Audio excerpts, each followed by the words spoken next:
Here's the Spurs News Roundup, providing you the latest Spurs news in the last 24 hours, all in one place, including full analysis as well. So the first part of the video is your Tottenham headlines in the last 24 hours, and the second part of the video is dissected and unpicking every single story where I get keen to get you involved too.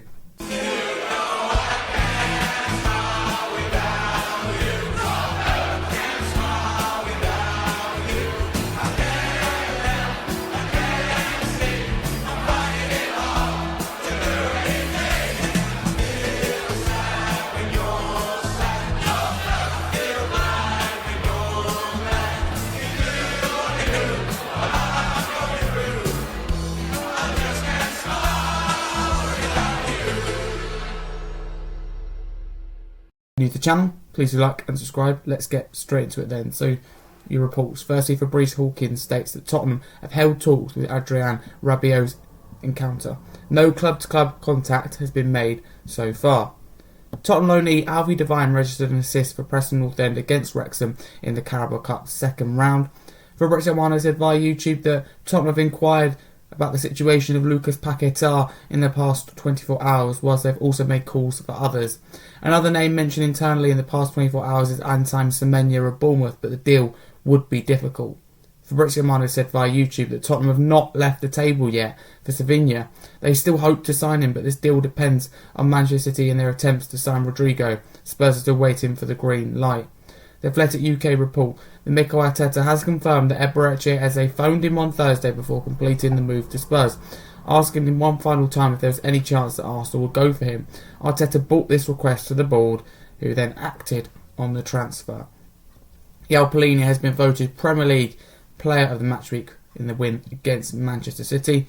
Happy 60th birthday to former Tottenham manager Ange Postecoglou. There's 5 Spurs players named in Alan Shearer's Team of the Week. Those are Christian Romero, Mickey van der Ven, Jed Spence, Pat Matar and João Palhinha, also manager Thomas Frank in there.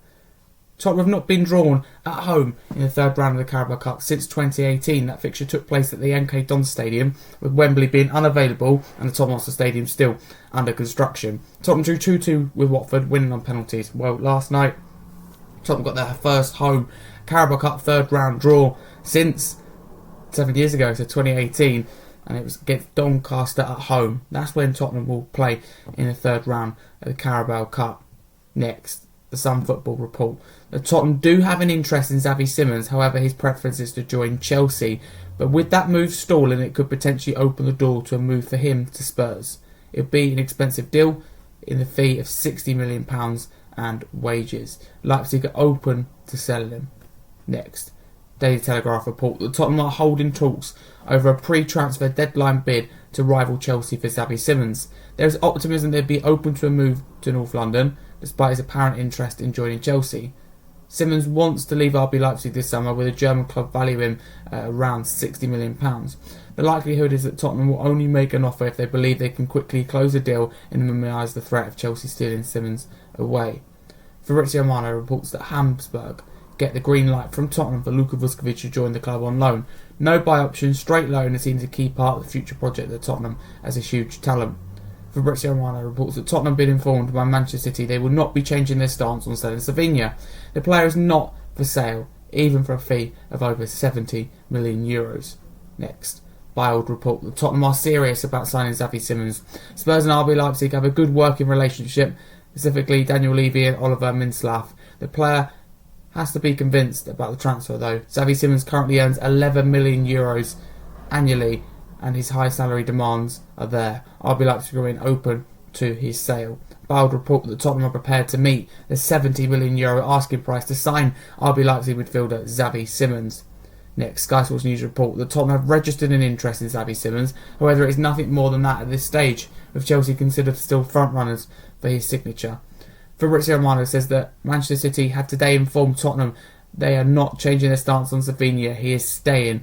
They have no intention to let him go, not even for a fee over €70 million. Fabrizio Romano said via YouTube that Tottenham had new contacts with the agents of Luis Paquetá yesterday, as he's an option being considered, and he's open to leaving West Ham. It's official, Cologne Glancy has joined our academy from Celtic. The 16-year-old forward arrives as a first-year scholar in the under-18s, joining the 11 players that previously announced that age category this summer. Born in Glasgow, He's with the Hoops since the age of 6 and can operate off the right wing or in his central areas. He scored 15 goals for Celtic's under-16s in the 24-25 season.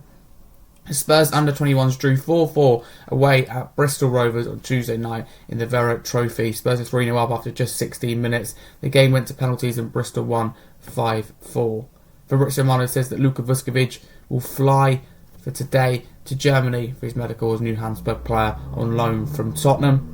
Gimme Sport report that Adama Lukman is a Tottenham target. He's likely to cost around €50 million. The Independent report that Tottenham are trying to sign 2 attackers from a short list of 5 names.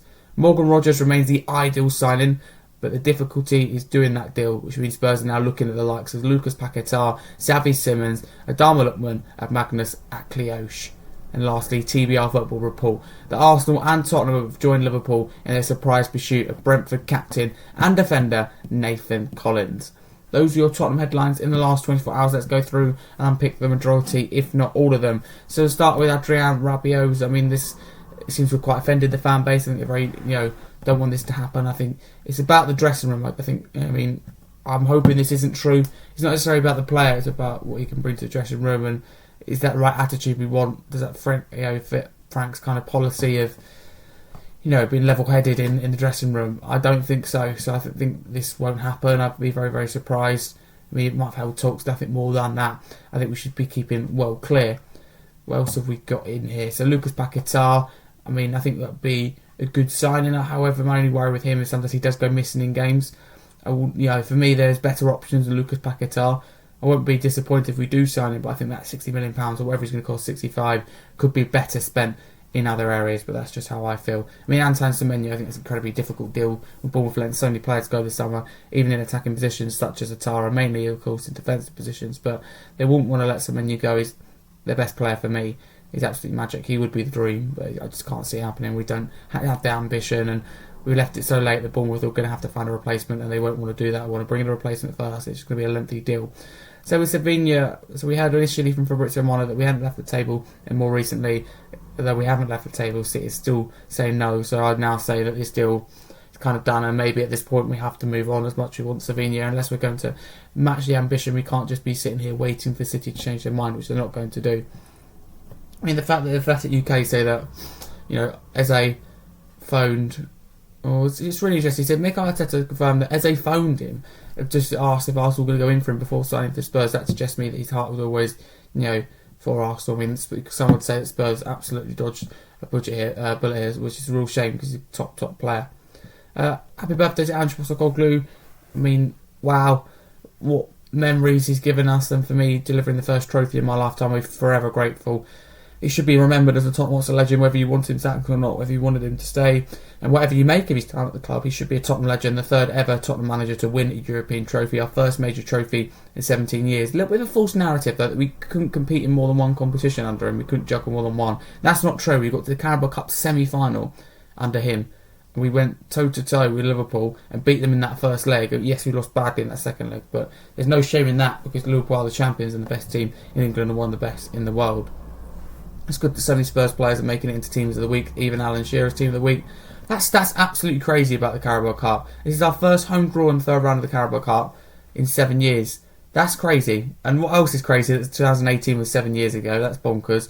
The fixture took place at the MK Dons Stadium. That's just mad. With Wembley being unavailable, that's incredibly rare. And the Tottenham Hotspur Stadium is still under construction. We were homeless basically for that. The fact we drew 2-2 with Watford, that's what. And Tottenham winning a penalty shootout. What's the most strange? There's so many strange things in there. But hey ho. Xavi Simons, that'd be amazing signing. Can play predominantly in the 10. That's his best position. Can also play on the left wing. And at this point, I think if we get someone like Simons, I think it'd probably be okay just to sign him and not sign a left winger as well. Of course, ideally we do get both. It's a shame we've gone from Eze and Sevilla probably to neither. But I really like Xavi Simons. If you said to me, right, Harry, you just signed Xavi Simons now in the window, I'd be happy. I think overall we should have done a lot more than that. But right now, at this stage where it looks like we're not going to get anyone in or panic buy, I would take Xavi Simons. So it'd be interesting to see. Maybe RB Leipzig let him go and talk to clubs in London. I don't know what they're going to do, but I'd hope that if they allow Thomas Frank to put his case forward or present his project to Xavi Simons, which reports have said that could and might be the case, or has been the case, then that for me is a potential game changer, because we spoke about Palhinha. I was very convinced with Thomas Frank's project, so that's quite big. Luka Vusković, I think it's best for his development to go on loan. However, I'm very concerned that the lack of cover, because the only fit centre-backs right now at Tottenham are Romero, Van der Ven and Danso, and Frank obviously likes to play with the back three. If you only have 3 fit centre-backs, that's not okay, with Dragston and Takai still injured. So, poor planning if we don't bring in someone else. For me, we don't auction this until we brought in a centre-back or lined up a centre-back. But, having said that, you've got to put sometimes the player's development first, and he's all going to get minutes here at Tottenham, Hotspur, he will, which is the absolute best thing for him. So, there's 2 sides to the coin, as I like to say. What else have we got in here to talk about? In the under-21 start, they drew, so they lost the game. I mean, they were 3-2 up. They drew 4-4, but they lost 5-4 on penalties. That's a real shame. But Darwin Lookman, by the way, I think would be a fantastic option. I don't know why we haven't been more heavily linked, or other Premier League clubs have been more heavily linked at this stage. I mean, Atalanta seemed very keen to get rid of him. The only thing is, it wasn't fantastic Premier League experience before, but €50 million in this market is peanuts. Come Tottenham, go and get the deal done. Xavi Simons in the 10 and Lookman at left wing would be fantastic. But yeah, we've got options out there which need to show a bit of intent. It's interesting, Tottenham's kind of name of attackers are all good. You know, Lucas Paquetá, Simons, Lookman, Magnus Akliouche. Out of the whole list of 5 there, I mean, Morgan Rogers, Xavi Simons and Lookman would be my favourite. Akliouche and Paquetá less so. West Ham won't let Paquetá go at this stage and not replace him in. That's just not going to happen, I don't think. Nathan Collins as well, I think he'd be a good backup. I get why we're in for him along with Liverpool as well. I totally get that. I mean, Liverpool, I think they need someone to replace Canate. Can Collins be that man? I think they need to stick to going for Mark Gahey. But that's a Spurs News Roundup, but delivered by me, Harry Scarfe. Thank you very much for watching. Show Tottenham headlines in the last 24 hours and full analysis, so you're now up to date. Get involved in the comments below with any story you heard or any opinion of mine that I expressed that you think is worthy of discussing. I always read comments and get back to you. Thank you very much for watching. Like, subscribe, and a massive come on, you Spurs.